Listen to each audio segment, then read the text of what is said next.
Well, as you know, we've been talking about this run that Joshua was going to do and did do August 26th, running 100 kilometers from Assiniboine Park in Winnipeg to Gimli Pier, Gimli, Manitoba. And so I did an interview with Josh to talk about his experience of the day. So it's pretty funny, some interesting moments, and we'll put a few images on the video as well from the day of his run. Shamelessly, I will continue to promote the event. Joshua exceeded his goal of $10,000 for Habitat for Humanity. And again, if you haven't given to the project, there's a link to his donation page, which I think is going to be active for at least another 2 or 3 weeks. So I think you'll really enjoy this interview. And thanks again, everyone. We really appreciate the support, and I think you'll enjoy this conversation. Well, hi, everyone. It's Shaun and Josh here. We thought we'd put together a bit of a video. First of all, thank you, everyone, for your interest in Joshua's 100K run to Gimli to raise funds for Habitat for Humanity. And Josh will kind of give you an update on his fundraising experience.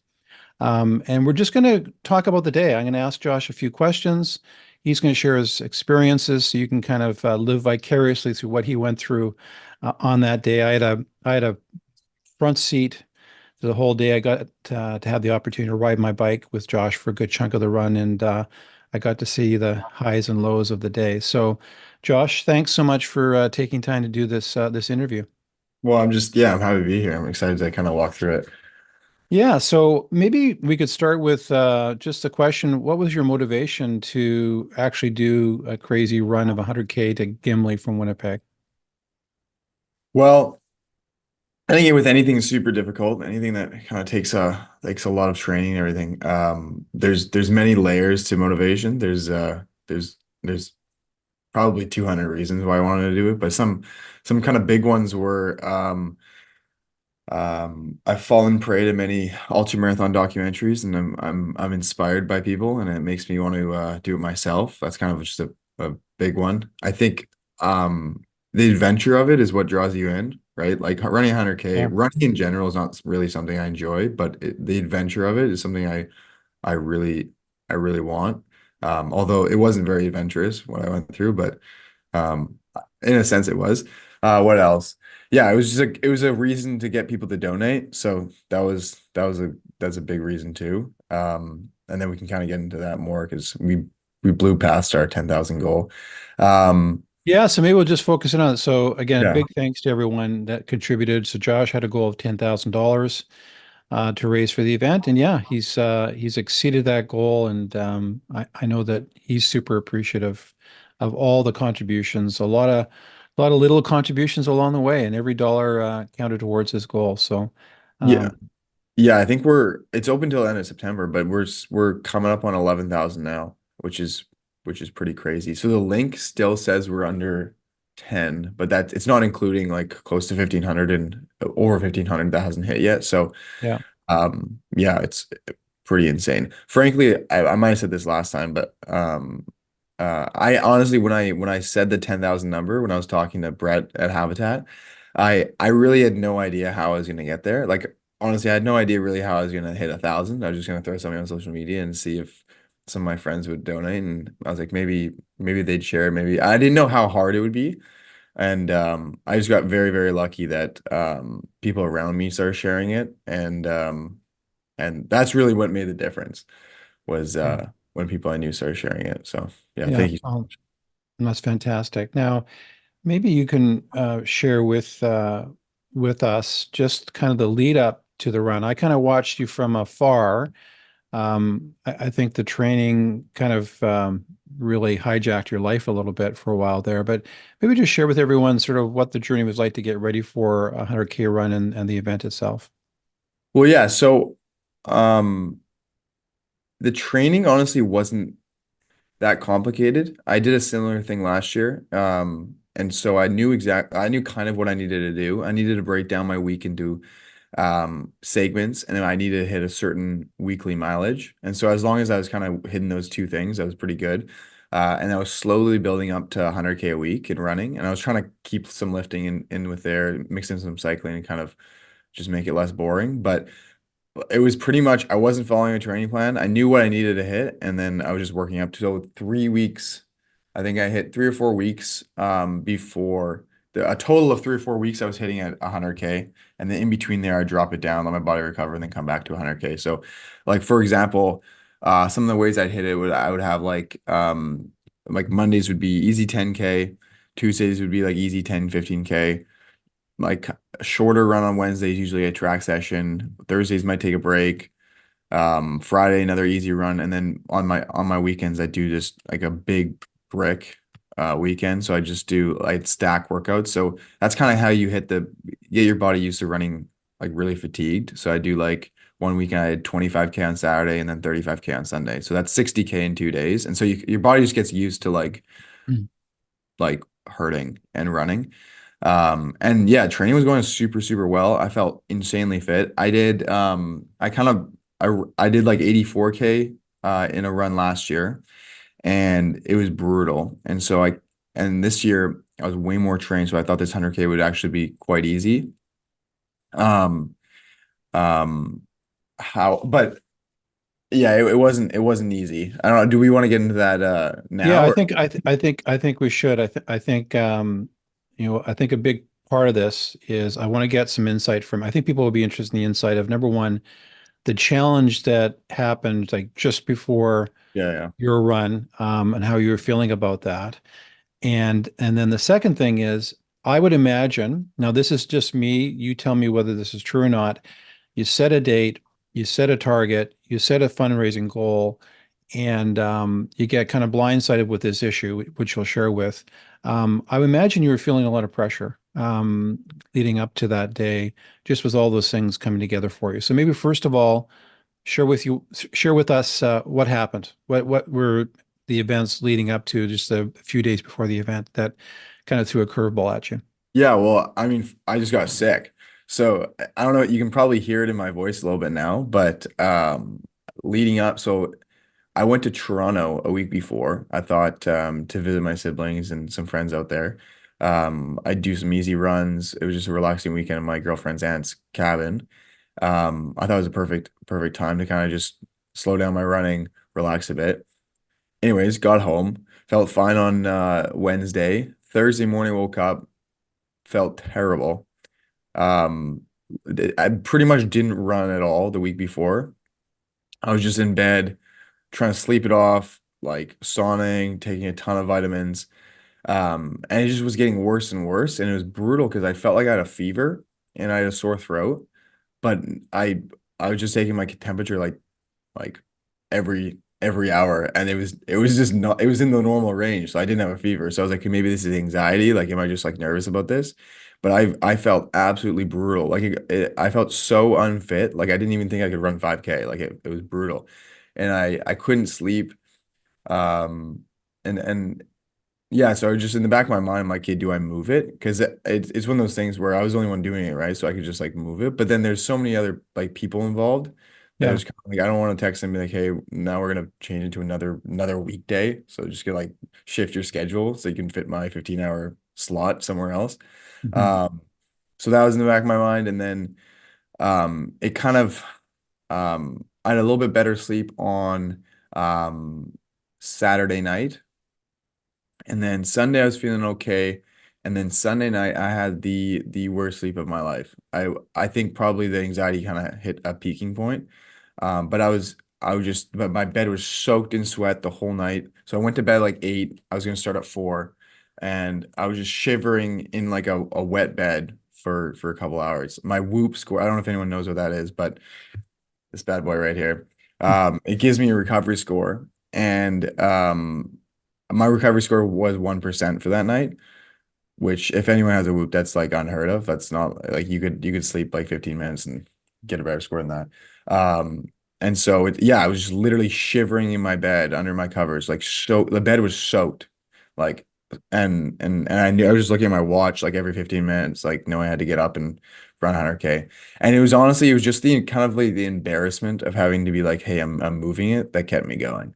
And in the back of my mind, Yeah. I'm like, okay, well, if I yeah. So that all kind of accumulated. I woke up, had some coffee, had some oatmeal. I felt better. And then everyone started getting there. And I started feeling like, okay, here it's happening. Like the energy is coming. But um, I, once the run started, I realized the pace at which I ran all my long runs when I was training was 6 minute Ks. I felt totally fine. Like after 60K weekends at 6 minute Ks, like my legs weren't sore, like I felt fine. Yeah. I could barely keep faster than 7 minute Ks for this run. And so the problem wasn't my body. My legs didn't get sore. We can get into it later, but till like 75K in. But I would lose my breath if I ran faster than like 7 minute Ks. Like I'd start wheezing. Well, not wheezing, but I would just be out of breath. And I I couldn't really breathe through my mouth because it would hurt my throat too much. I couldn't talk while I was literally 8K in, 8 or 10K in with a guy that I met biking beside me, and we were talking, and I literally had to tell him like I can't talk anymore. I'm losing my voice. And it hurts so bad to talk. And this, like, bear in mind, this is like 40 minutes in. This is 40 minutes into a 15-hour run. Yeah, So yeah. Just perspective. Josh started at 4 in the morning, and I think it ended at 7:30 in the evening. yeah, Around there? yeah, Yeah. something like that. So it's not ideal to be like I can't talk anymore when you're 40 minutes in. Um, so I just put my earbuds in, and I knew it was gonna be a long day. Wow. So that would have been very difficult where you're feeling horrible. Probably the better decision would have been to defer, but then you're going, people have scheduled stuff, people are, planning to help you out, and then you've got all this promotion that's done around the date of the Yeah, event. So yeah, that's a really, really challenging. But anyway, you persevered. yeah. You had some crazy phlegm stuff happening during the day as well, and so it didn't look very comfortable. But Yeah, I was really worried that I was having pneumonia. I was getting pneumonia. So I was like, so my girlfriend's a nurse, or she's in school to be a nurse. And so I was texting her. I was like, am I getting pneumonia? And then she thought I was just making this up, uh, which was frustrating because I've never like I felt brutal. I couldn't breathe, like, and I'm coughing up like green stuff, like I had every symptom there was. Like the pressure in my lungs, the pain in my lungs was brutal. And like I was just popping Halls then and Tylenol.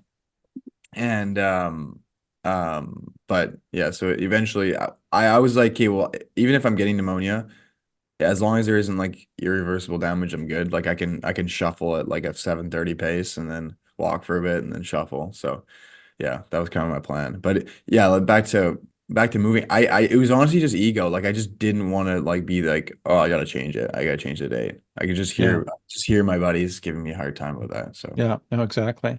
Now, we are going to talk a little bit about sort of memorable moments or your experience of the day, because I think you had different experiences of the day at different times.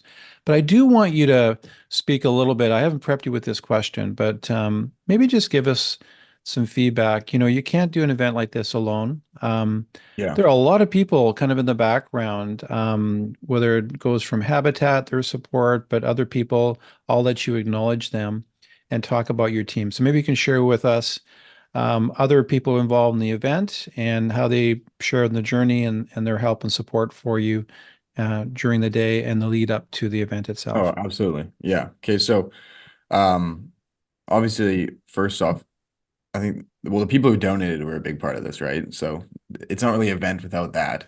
Yeah, It's my narcissistic goal without people donating. So yeah, uh, so that's a huge part of it. And then I mean number two, so I guess there's a couple big pieces. So City Park runners, I'd reached out to help me support.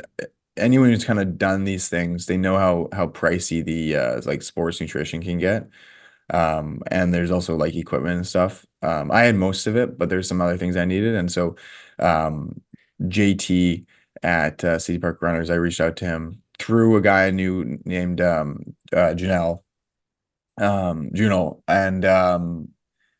and literally before I really explained what I wanted to do, like they were super into the idea. I don't know if they were 100% sure what I wanted to do, even when they said yes. Well, they weren't, but yeah, it was, but their support was pretty instrumental in it. Like all the gels, all the like sports powdered stuff, and so that was super instrumental. Also, their promotion of it through their pages was like probably added a couple $1,000 to hitting the goal. So, well, definitely did. So that was very, very instrumental.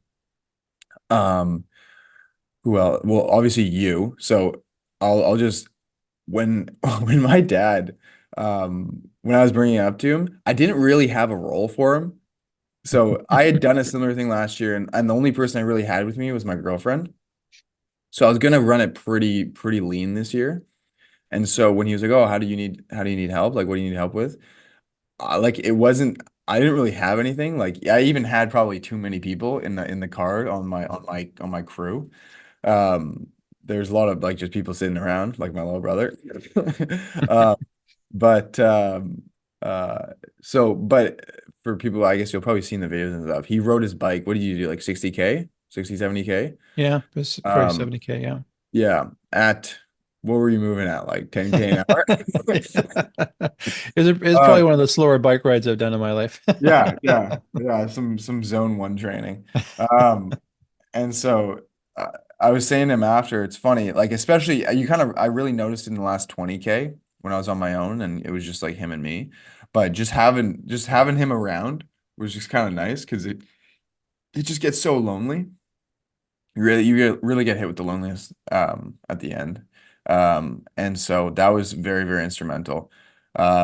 What Hmm. else? So my on my crew, my so it was my girlfriend, Paige, one of my friends named Eve, and Juno, and my little brother Paul, who he was a last minute pickup the night before he agreed he wanted to come in the car with him. Um, Yeah, I think and Paul so was instrumental. He yeah, really helped out a lot. all he did was drink all my chocolate milk and eat all my watermelon. I know chocolate milk. So um Um, so that was they were unreal. No one would know this, but those people, it's super important that they're very positive people to be around. And so, Yeah, yeah. like for example, and obviously my girlfriend, like the reason why I talked to or asked Eve was I just knew she's the type of person that I wanted to be around. When I'm in a terrible mood, when I'm 30K in, and I know I got 70K to go, and I can't run faster than 7 minute Ks. Like that's not a fun time. So.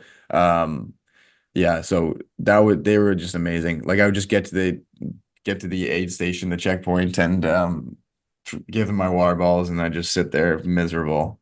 And I'd be like, I need some chips, I need gels, just give me some powder. I'm hurting. And then Can I share? And you're probably going to share this, but let me just share it from my yeah, perspective. So we're going down the highway. All of a sudden, this Tesla goes flying by us, honking of the horn, turns into a side road off the highway, yeah. and this guy dressed in green and yellow jumps out, and he ended up being a pretty important part of your day. So maybe share a little bit about that experience. Yeah, so this is the day's MVP right here. So Yeah. um I, I so we have another fundraiser coming up called Right Around the Lake, which the money for this kind of was going to a similar fund for Habitat. And one of the guys I met was this guy named JF, Jean-Francois Bernard, I think I might butcher that. I hope I didn't, but and he's one of the owners of Pure Lifestyle. And And just I share what Pure Lifestyle does. yeah, so well they have physios. It's like a sport facility. They train you, physios, doctors, sport nutrition. They have all sorts of tests. Like Yeah. I think there's a lot of people there. And And, they've just been expanding like crazy. and I think And JF's a pretty hardcore endurance oh kind of yeah, health he's guy. ran 100 miles. He's done 50 milers in the mountains. Yeah. Yeah. So I just asked him if he'd come run with me for a bit in the middle of the day. And he was like, yeah, let me fit you in my schedule. So he's a crazy busy guy. And so for him to be like, yeah, I'll drive out like 3/4 way to Gimli, park my car, run with you, and then have people drive my car back to me, and then I'll drive back to Winnipeg. That's that's taking some very valuable time from his day. So, Yeah. uh, however, I don't know. It would probably have taken me about 20 hours to get the Gimli without him, or I would have just not finished without him. Like, which I don't think I would have never not finished, but they would have been absolutely brutal. Like, he ran with me. We were moving real slow, so we did 26K together. He ran with me from 54K to pretty much 80. Um, and we barely talked because he started talking to me and I literally had to tell him like I can't talk. I'm out of like I can't run and talk. And my throat was way too sore to talk to him. So it was just silent. Side of the road gravel, just trudging along. Um, and but yeah, it was just like the people I was around were like I don't want to say like I picked perfectly, but it was just kind of perfect because they're just like the perfect people to go through the suffering with. And he's been there. He knows that like we don't need to talk. We can just like we can run beside each other. And then I just see him right beside me. I was like stay on his hip, like Yeah. just keep up with him. And then the time kind of goes by, and then um one of the benefits was he had been last couple of weeks we run together here and there, and he was telling me about how he had made these fruit leathers for his ultras. And I think I forget what he puts in them, but he puts like beets, like all sorts of fruit. Um, I think some nuts or it's something. yeah, yeah, but they're and I think they're just packed full of some good stuff, right? And anyways, he made a bunch for the run. I didn't even know he was doing this, and yeah, they were unreal. I was surviving off them like every couple minutes. He'd be like fur leather, and then I just couldn't even say yes. I'd just be like thumbs up, and then he'd give me one. And so those were instrumental. Um, yeah, so he was unreal. I don't Yeah, that he that was that he that he was patch from basically 50 to 80 yeah, without him would have been brutal. It'd just been so yeah. lonely. Yeah, Yeah. he was definitely kind of like guardian angel. It just kind of parachuted in Yeah. Yeah. just at the right time for you. Yeah. So big shout out to JF. Yeah. Um, so maybe you could Oh, so that let yeah, go me ahead. let me just say Juno as well. So, Yeah. um, so this is a guy I met buying shoes at City Park Runners. He's retired now, but he works at City Park Runners here and there. Um, he's really involved with like their community outreach and stuff. He's super, super involved in like just running in Winnipeg and Manitoba. Um, and he knows everyone. Anyway, so I met him buying shoes there, and I was just asking him about running, and then I had been mentioning that I wanted to run to Gimli. This was last year. I ended up running Sandy Hook, so not quite Gimli, but he had mentioned that he'd ran across Manitoba, so he did it in 7 days. I think it's almost like 100K a day, pretty much. Might even be more than that. But anyway, so he does stuff like that. Like he runs like up and down. I think he did Garbage Hill for 24 hours. So he did pretty much 100K or 100 miles, I think it was, on Garbage Hill, which is just a hill. So to do 100 miles on just a hill is brutal. It's kind of Um, like the idea of Everesting on bikes, right? You have this hill and you yeah, just keep going up and down for yeah, so that's crazy. it's absolutely brutal. And so he does stuff like this all the time, and he like but he just like I didn't even have to ask him. He was just like there, like supporting me along the way, like tell me what to do, like make sure you have this, make sure you have that. And so he came out on his electric bike. He's injured too right now. He can't really, he hurt his ankle, he rolled it. And so he rode beside me in the first 20K. Yeah, so he was just unreal. And then he left. He'd go back home. Yeah. His I think his wife is sick. And then so he's with her most of the day, and then he even came back for the finish and like rode Yeah. beside me on his bike. So Yeah. it's just insanity. Super, super amazing to have that guy around too. Like all these people are just like they know what it's like. So it it's just awesome. Yeah. Um, And and yeah. so and keep sharing some of those experiences if you want, but I did want to get into and you've already shared some memorable moments. Any other memorable moments, other than some of the personalities involved and what was going on? Any other things that kind of stuck out to you through the day that you wanted to share? Well, I can tell you the low point. The whole run was kind of a low point. Like there was no point at the run where I'm like, oh, I feel so good. Yeah. I was thinking like when I was planning this, I was like the first like 60K should be a breeze, right? But it was brutal from the jump. But I really hit a low point at I think it was 76K in. It was right at a turn. It was like the road. This course could not get any more boring, but it was right at like a S turn on Highway 8. And it I'd not taken enough sodium in.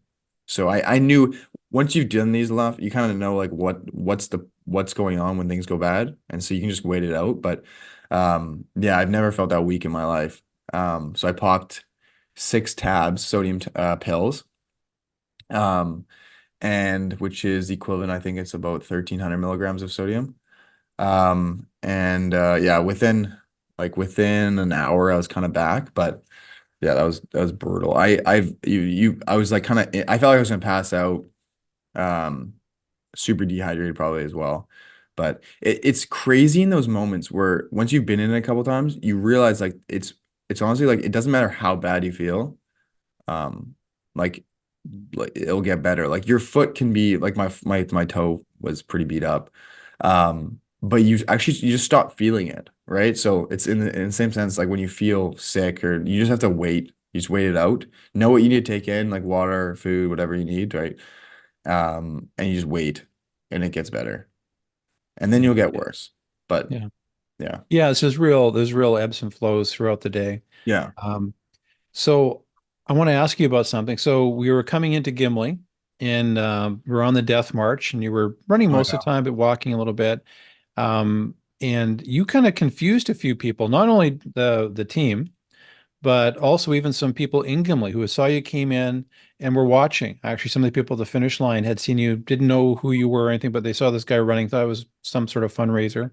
And you seem to be doing some loops Oh yeah. in town. And so um, just Yeah. maybe share what was going on there because I it confused me a little bit. I knew that you probably had to do some maneuvering when you got into town to get your 100K, but Yeah. share that experience a little bit. Well, it was infuriating because I knew I was gonna get the Gimli and it wouldn't be 100K. So on the map, it was supposed to be 101K.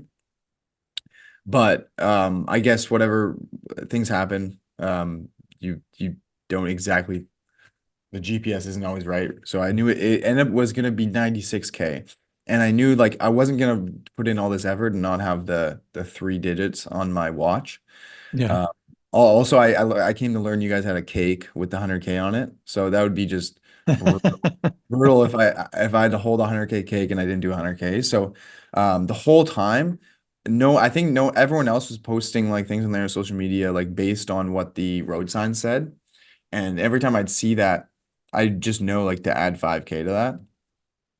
So just like when they're like, oh, he's got 80K left. It's like, nope, or he's got 20K left. He's at the 80K point. It's like, no, I got 25K left. Or Yeah. like he's 13K left. No, I got 18K left. Like, and so I got to um the pretty much like 1K out point and I went into a co-op, washed my hands, just kind of looked in the mirror for like a couple seconds and was like, okay, I got to bust out quick 4K here and then finish this off. So I came out and I started running fast. You were Yeah. smoking fast Yeah. and it was crazy how fast you were going. Yeah. Well, I just took a bunch of caffeine and then I just took off running. And then so I did my last 5K was 20 like a 27-minute 5K, which I mean if anyone's doing a 5K, it's not that fast, but when it's your 95 to 100K 5K is that's pretty fast. Yeah. I felt like I was flying. Like I was my last kilometer, I think it was like a 4:30. But yeah, so I was literally just doing laps around the neighborhood Yeah. in Gimli, and then I was doing kind of laps around the Around park. parking lots and Yeah, I was just trying to get to the yeah. 99 number, and then I'd run to the finish line. But it was just brutal because I'm like in Gimli and I'm just running around trying to get my number up to hit the 100, and then I'd hit the. But it was perfect. Like I calculated it pretty perfectly, and then it was just sprint through the town. I think people were looking at me like this is a little bit dramatic for a guy out for an evening run, Like he looks like yeah, he's a guy biking beside him. Like who does he think he is? Like I'm running down the road like Forrest Gump, Like oh. And yeah, so Yeah, it was it well, was it was good. pretty impressive how smoking fast you were going in that last 5K. It was crazy. And It then made me it made me kind of think like, man, like if I wasn't sick, I could have I think I physically was way fitter than how fast I did it. But yeah, yeah. that feels like the story of every single time I do something like this. So I'm like, oh, I feel like I could have gone faster. But yeah. So, so you got through an amazing day, highs and lows. Josh, just congratulations on that. It was funny because we had the finish line. We had a big celebration. You hobbled your way into the vehicle. Oh, We went oh, you back know who to, I completely forgot? Sorry to cut you off yep. here. Eric, my buddy Eric Penner. He's part of my Oh, group yeah. too. Yeah. Brutal. Um, so Eric was a guy I met at Asper. He's not going there now. He's a pilot now. But he um super last minute. I didn't really have anyone to take pictures, and I was like, "Oh, it'd be nice to have someone to do that." I just literally asked him, like, just straight up, like, "Would you be into doing this?" And like right away, he was like, "Yeah, let's do this." And even before, like, I really explained what I wanted to do as well. Like, it was pretty crazy. So I kind of had like a professional photographer and videographer there. So Oh, it those was crazy. And he was pictures, there the whole yeah, day. yeah, the whole And he day. was taking pictures, videos, and he had a drone. I'm really looking forward to seeing some of this footage when he puts it all Yeah, together because he had drone footage, and he was there all the way to the end. Yeah, he was being creative, and of course, your support crew was driving around, getting nice shots. Yeah, it's yeah. pretty impressive. So that was honestly, that's a big highlight of it is like I'm gonna have those pictures and stuff. I know I have some from like what I did last year, and I don't know, I just like looking back on them, right? It's kind of like it reminds you of different points throughout, and so the fact that he was there was super awesome. He's also like just a super nice guy. So he's a nice guy to be around when Yeah, you're he is really, really nice, nice fellow. Okay, so we get you back to the house. We have a celebration, barbecue. Paige's parents, Randy and Cindy, were wonderful hosts. yeah. While we were doing that, you were upstairs sleeping. So I don't think you Yes, I went participated in straight that at upstairs. all. And then No. that was the end of the day. So again, before we end this interview, are there any lessons? Can you come up with any lessons, things that you learned? I did post, very proud of you, buddy. I did Thank you. post a message on LinkedIn and Facebook about the day. And one of the comments I made was, the resilience you showed, the perseverance, you just kept going. And Mm. probably there'll be some lessons that you'll be able to apply both to your personal life and business life. So, are there any things that come to mind that the day taught you?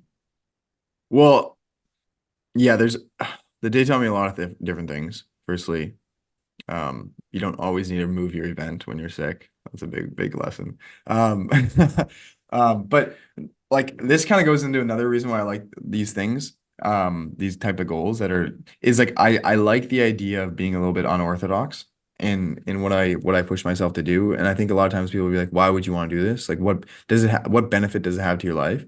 But it has a lot of indirect benefits, um, because it exposes you to things.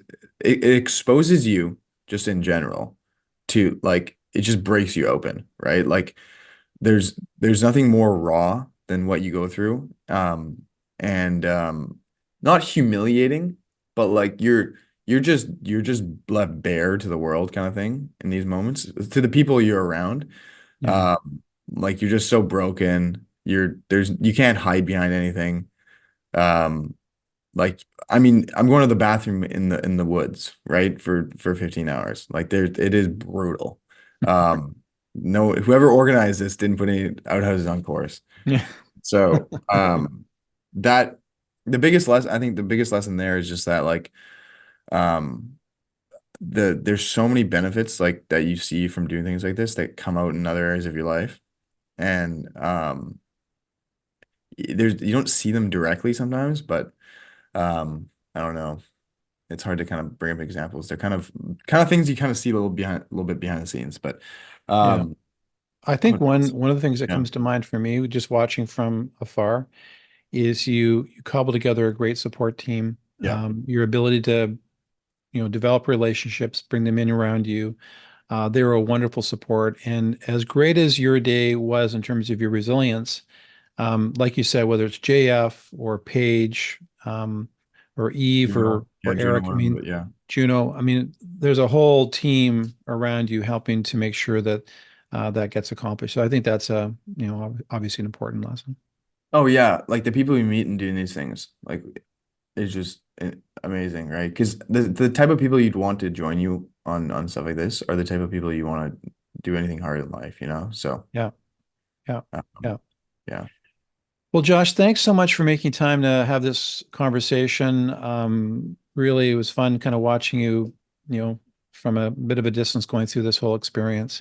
Yeah, it was good. And again, we'll have a link. I'm not going to be apologetic for this.